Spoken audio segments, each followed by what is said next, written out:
আসসালামু আলাইকুম। ফাহিম কিচেন থেকে আজকে আমি আপনাদের সাথে শেয়ার করছি, এটাকে বলে রামসোস মাছ।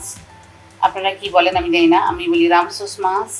এই মাছটা আমি আজকে টমেটো দিয়ে রান্না করব, সেটাই আমি আজকে আপনাদের সাথে শেয়ার করছি।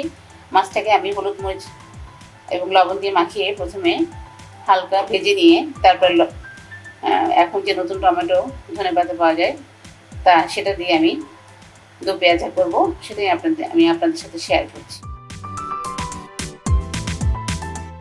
চুলায় একটা তাওয়া বসিয়ে নিয়েছি এবং তেল গরম দিয়ে দিয়েছি। এখন আমি মাছগুলো ভেজে নেব একটা একটা করে।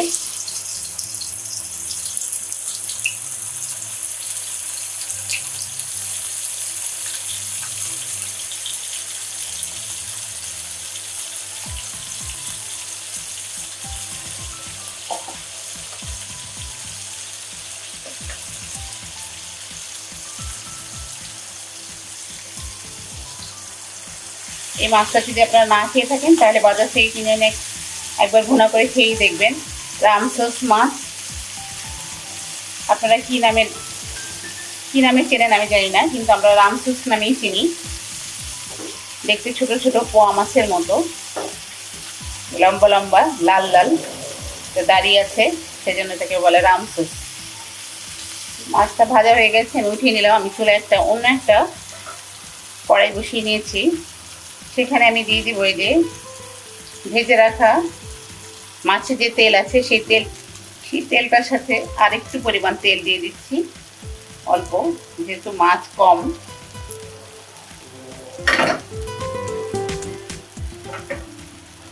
এরপর দিয়ে দেব পেঁয়াজ কুচি,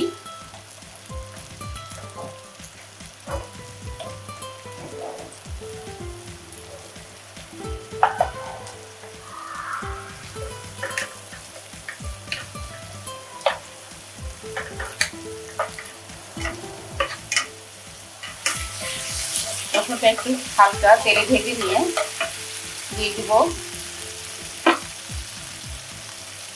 হাফ চামচ হলুদের গুঁড়া, 1 চামচ লাল মরিচের গুঁড়া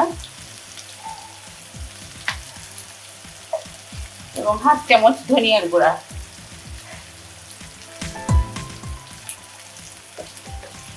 ধনিয়ার গুঁড়া অনেকে খেতে চান না, যারা খেতে না চান তারা বাদ দিবেন। আমার ধনিয়ার গুঁড়াটা খেতে ভালো লাগে, তাই আমি মোটামুটি সব তরকারিতেই ধনিয়ার গুঁড়াটা ইউজ করি, জিরার গুঁড়াও ইউজ করি। এখন দিয়ে একটু পানি দিয়ে আমি কষিয়ে নেব, অল্প একটু পানি দিয়ে মশলাটা ভালো করে কষিয়ে নেব।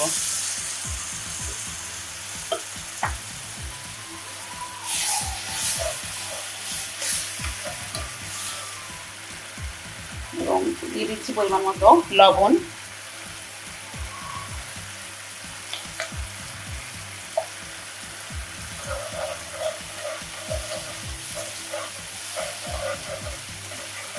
মশলাটা খুব ভালো মতো কষিয়ে নিব।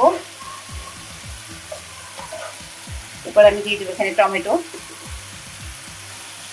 দিয়ে দিচ্ছি এখানে এখন যে নতুন বাজারে টমেটো উঠেছে, একটা টমেটো কেটে রেখেছিলাম, সেই টমেটোটা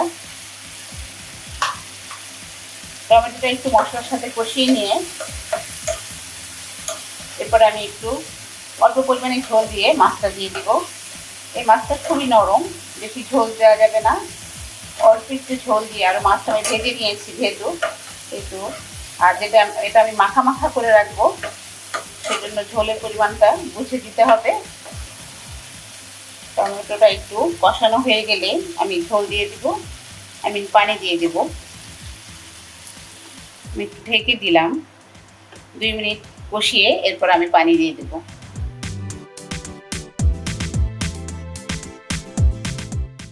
ফিরে আসলাম আমি 2 মিনিট পরে। এই যে আমার টমেটোটা কষানো হয়ে গেছে, আমি এখানে খুবই সামান্য একটু পানি দিয়ে দিচ্ছি।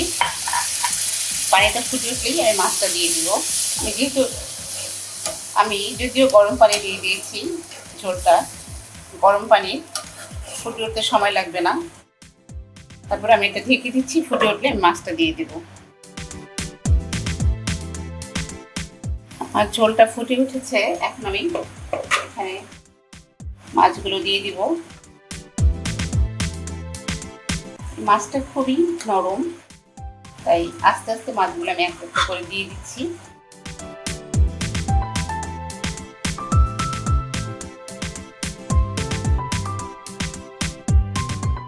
আমার কাছে এই মাছটা খেতে খুবই সুস্বাদু লাগে, খুবই একটা স্বাদের মাছ। আমার কাছে মিষ্টি লাগে খেতে, মোট কথা দেশি মাছের মতো। এখানে আমি দিয়ে দেবো কিছু 2-3টা আস্ত কাঁচামরিচ এবং কিছু ধনেপাতা। আমি এখন খুব বেশিক্ষণ রান্না করব না মাছটা, চুলার আঁচটা বাড়িয়ে দিব আমি এখন। মাছটা মাখা মাখা হলেই আমি উঠিয়ে নিব, ঝোল রাখবো না। গা মাখা হলেই আমি মাছটা চুলা থেকে নামিয়ে নেব। এই মুহূর্তে আমি একটু লবণটা ছেঁকে দেখবো লবণটা হয়েছে কিনা। একটু লবণ লাগবে, আমি একটু লবণ দিয়ে দিচ্ছি।